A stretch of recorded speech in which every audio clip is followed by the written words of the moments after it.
Thiruvananthapuram MP Shashi Tharoor ఏ వ్యాఖ్య చేసినా ఏం మాట్లాడినా ఎప్పుడూ సంచలనమే. రీసెంట్గా ఆయన ఒక వ్యాఖ్య చేశారు. రైజినా డైలాగ్ మనకు తెలుసు. 10th edition of Raisina dialogue న్యూఢిల్లీలో కంక్లూడ్ అయింది. దీనిలో ఆయన స్పీచ్ ఇచ్చారు. ఈ స్పీచ్ ఇస్తూ ఒక ప్రతిష్టాత్మకమైన వ్యాఖ్య చేశారు. నేను ఇంతకుముందు రష్యా ఉక్రెయిన్ యుద్ధం మొదలైనప్పుడు ఇండియా యొక్క స్టాండ్ని తప్పుబట్టాను. ఇండియా రష్యా అటాక్ చేసినప్పుడు ఉక్రెయిన్ పైన కండెమ్ చేసి ఉండాల్సింది, దాన్ని ఖండించి ఉండాల్సింది. ఇండియా ఖండించకుండా ఉండి తప్పు చేసిందని చెప్పి అప్పుడు వ్యాఖ్యానించాను. కానీ ఇప్పుడు నా మాటలు నేను వెనక్కి తీసుకుంటున్నాను. అప్పుడు నేను తప్పుగా చెప్పాను.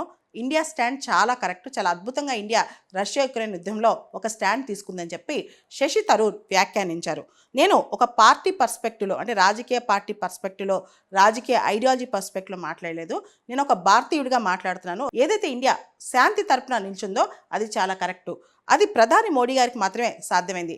ఒక పక్క రష్యన్ ప్రెసిడెంట్ పుతిన్ని హగ్ చేసుకుంటూనే ఇంకో పక్క అతి తక్కువ కాలంలో ఉక్రెయిన్ ప్రెసిడెంట్ని కూడా ఆయన హగ్ చేసుకున్నారు. అంటే యుద్ధంలో ఇరుపక్షాల పట్ల కూడా ఆయన సమానమైన వైఖరిని ప్రదర్శిస్తూ ఇద్దరితోనూ స్నేహ సంబంధాలు కలిగి ఉంటూ ఇద్దరితోనూ శాంతి మంచిదని చెప్పిన గొప్ప వ్యక్తి మోడీ గారని చెప్పి ఆయన ప్రధాని మోడీ గారిని ప్రశంసించారు. కాంగ్రెస్ ఎంపీగా ఉంటూ బీజేపీ నేతలను పొగట్టం ఇప్పుడు అందరూ ఆలోచిస్తున్నారు.